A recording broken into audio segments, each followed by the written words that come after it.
Hello all, welcome to the new session. So in this session we are going to discuss about the MDP, that is Markov decision process. We already had a detailed discussion about the Markov property in previous session, that is lecture number 58. Because this MDP is totally depends upon the Markov property, right? So we will discuss an important point one by one related to the MDP, how this process works and what are the different examples related to the MDP, right? So let's start the today's session, which is related to the Markov decision process. So before going to start, एक important इस topic के बारे में एक points है जो आपको आपसे डिस्कस करना है. आपको हमेशा जो भी आपका एंड सेमेस्टर एग्जामिनेशन में आपको इसके ऊपर क्वेश्चन पूछा जाएगा, उसमें आपको मार्कोव प्रॉपर्टी के बारे में भी पूछा जाएगा और आपको मार्कोव डिसीजन प्रोसेस के भी बारे में पूछा जाएगा. So this is one of the most important point in unit number 5. इसके बाद हम ये क्यू लर्निंग जो एक एल्गोरिदम है रीइंफोर्समेंट लर्निंग का, उसके बारे में भी डिस्कस करेंगे. वो भी एक इम्पॉर्टेंट पॉइंट है अगर हम यूनिट नंबर 5 के बारे में कंसिडर करेंगे तो. और उसके बाद हम डीप लर्निंग के ऊपर जाएंगे. ठीक है. So yes, as we already know about the Markov property, the property of stochastic processes which where the future state of the system depends only on its current state and is independent of its past state, right? तो ये हमने already last lecture number 58 में discuss किया था. अगर आपने वो नहीं देखा है तो प्लीज़ पहले आप लेक्चर नंबर 58 अच्छी तरीके से समझ लीजिए. ऊपर आपको आई बटन में लिंक मिल जाएगा और डिस्क्रिप्शन में भी प्लेलिस्ट का लिंक अवेलेबल है. सो उसके बाद आप इस वीडियो पे आ सकते हो. ठीक है. सो ऑलरेडी हमने मार्कोव प्रॉपर्टी के बारे में डिस्कस किया था, जिसमें हमने ये समझा था कि अगर कोई फ्यूचर स्टेट हमें प्रेडिक्ट करना है, फ्यूचर सिचुएशन हमें प्रेडिक्ट करना है, तो that future situation is totally depends upon the current situation.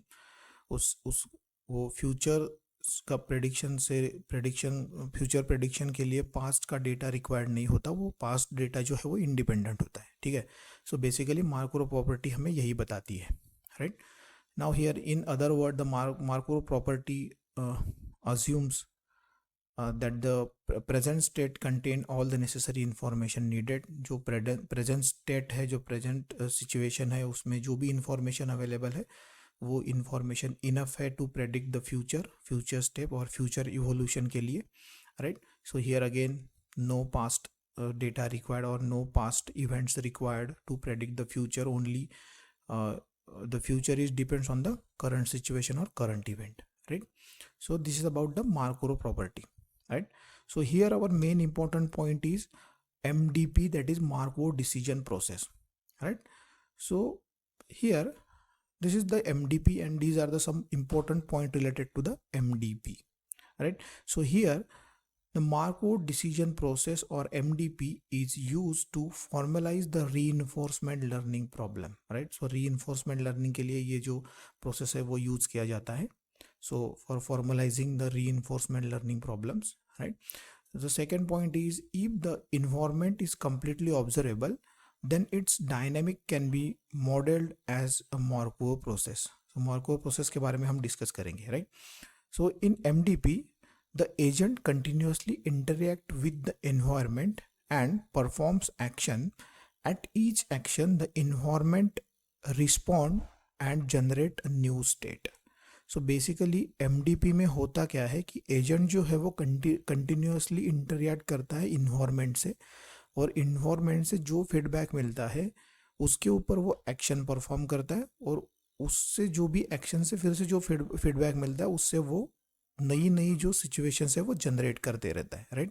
The environment responds and generates a new situation. So environment के ऊपर जो भी एक्शन होगा उससे नया सिचुएशन जनरेट होगा, और फिर नए सिचुएशन से रिलेटेड वो उस करंट सिचुएशन को कंसिडर करके फिर से एक नया जो फ्यूचर इवेंट जो है वो परफॉर्म करेगा.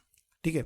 सो बेसिकली ये है MDP, that is Markov decision process, right? So the next point is a Markov decision process is a mathematical framework used to model decision making problem, right? So decision making problem में ये जो MDP है वो use किया जाता है तो for the making decision making problem, right. In situation where outcomes are partially random and partially under the control of decision maker. मतलब इस सिचुएशन में यूज़ किया जाता है MDP कि जो आउटकम है, मतलब जो फ्यूचर्स इवेंट है वो partially depends on partially random, outcome are partially random और partially depends on a decision maker, right. So अब जब हम एग्जाम्पल ये देखेंगे इसके रिलेटेड, आपको ये डिटेल में जो सारे वर्ड्स है वो आपको समझ में आ जाएंगे, ठीक है। So MDPs are widely applied in the field like reinforcement learning and optimal control. So MDP जो है वो रीइंफोर्समेंट में यूज होता है, राइट। Now we know the reinforcement learning is related to the feedback based system, right? So this is about the MDP, and these are the different important point related to the Markov decision process, right? So next is the main, or we can say the main elements of MDP, और MDP contain a tuple of 4 elements. So यहाँ पे आपको ये जो word है tuple ये समझना पड़ेगा. So this tuple is a data type in Python. So ये जो टपल है मतलब ये जो 4 एलिमेंट है जो MDP के रिलेटेड है वो है आपका, सबसे पहला होगा set of states, second one is a set of actions, third one is a transition probabilities and last one is a rewards. So basically these are the main important elements related to the MDP, right? So set of states for set of state, set of action for capital A, transition probabilities for T and rewards for R. तो ये जो notations है आपको ये अलग अलग books में अलग अलग resources पे आपको अलग अलग मिल सकते हैं, ठीक है. So basically MDP contains a tuple of 4 elements, that is SATR, that is states, action, probabilities and rewards. So ये जो tuple है ना, tuple का मतलब होता है कि ये एक डेटा टाइप है जो कि पाइथन में होता है. सो पाइथन में और डेटा टाइप होते हैं, जैसे आपको अगर पता होगा पाइथन के बारे में तो लिस्ट एक होता है, सेट्स, उसके बाद डिक्शनरीज होता है, तो उसी तरीके से टपल होता है. तो बेसिकली जो टपल है ना, टपल आप ऐसे राउंडेड ब्रैकेट फॉर्म में लिखते हो, ठीक है, और वो इम्यूटेबल होते हैं. मतलब immutable is nothing but unchangeable, आप उन्हें चेंज नहीं कर सकते, वी कांट चेंज, राइट. और उन्हें इस ऐसे राउंडेड ब्रैकेट में लिखते हैं, तो ये होता है टपल. अभी ये अलग एक पार्ट हो जाएगा, अलग ये पाइथन से रिलेटेड हो जाएगा, इसमें डेटा टाइप के बारे में होगा ये, ठीक है. ये जो है टपल मतलब पाइथन का डेटा टाइप है, right.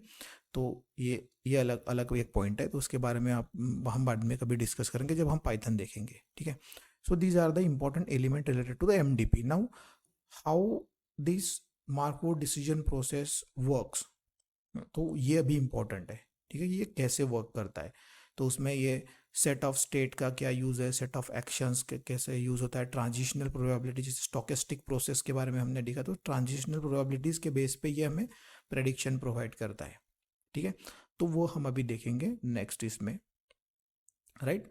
So this is the example related to the MDP. So how MDP works, तो ये एक एग्जाम्पल मैंने यहाँ पे एक मेंशन किया है.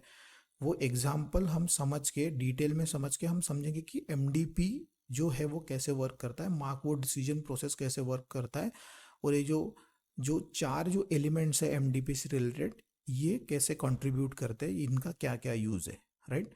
सो here the example is related to the YouTube video recommendation system.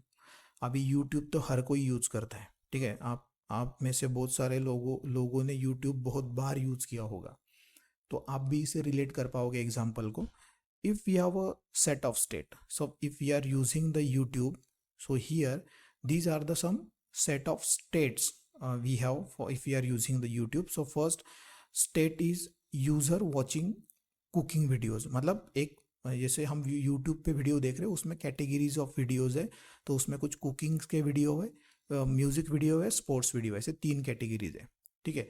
So state कौन सी होगी, अगर 3 कैटेगरीज के वीडियो है तो उसमें सबसे पहला स्टेट एक होगा S1, that is user watching cooking video.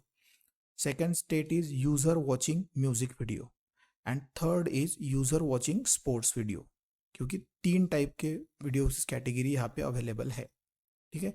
तो अभी ये हो गई स्टेट्स, राइट.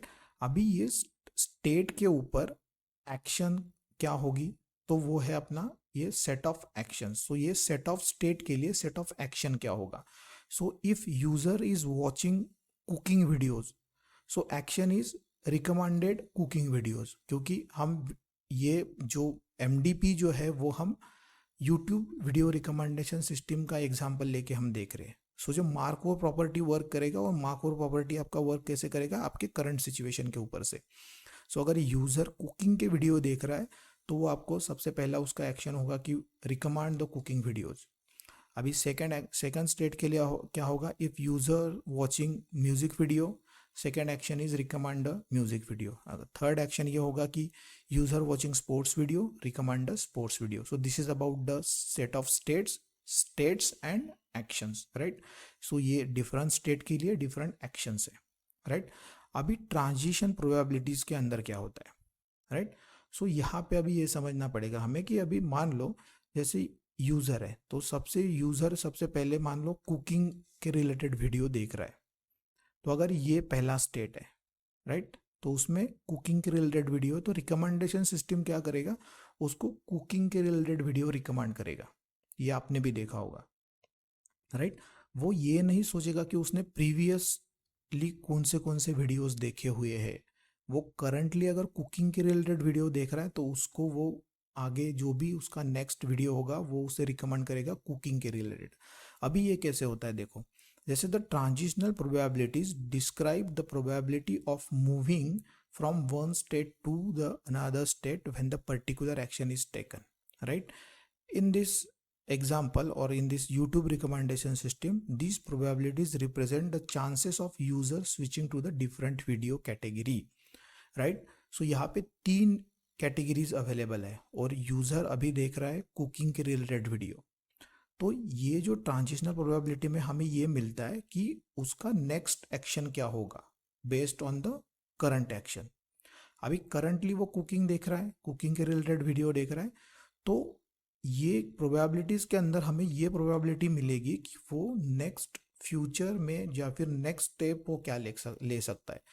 तो अगर अभी वो कुकिंग के रिलेटेड वीडियो देख रहा है तो यहाँ पे 70% चांस है कि वो आगे आने वाला वीडियो वो भी वो कुकिंग के रिलेटेड ही देखेगा, right. So this is the transitional probability for state 1, action 1 and again state 1. So this is related to the state 1 again, right? So 0.7 means 70% chance of the user continuing to watch the cooking videos. अभी 20% मतलब moderate chance ये है कि वो अपना decision change कर सकता है और वो म्यूजिक वीडियो देख सकता है, और बहुत कम चांस ये है, 10% चांस ये है कि वो स्पोर्ट्स वीडियो पे जा सकता है। सो this is based on the current situation, because currently user watching the cooking video, that's why here the 70% probability is कि वो next video cooking से related ही वो देखने वाला है, राइट। और उसी के रिलेटेड उन्हें बाद में जो सिस्टम है वो रिवॉर्ड देता है। मतलब अगर यूज़र ने वही, अगर मान लो यूज़र ने अगर नेक्स्ट वीडियो भी कुकिंग के रिलेटेड देखा तो रिवॉर्ड पॉइंट के उसके पाँच रिवॉर्ड पॉइंट मिलेंगे, तो उसी के हिसाब से वो जो सिस्टम है वो लर्न करते जाएगा और उसे रिकमेंड करते जाएगा।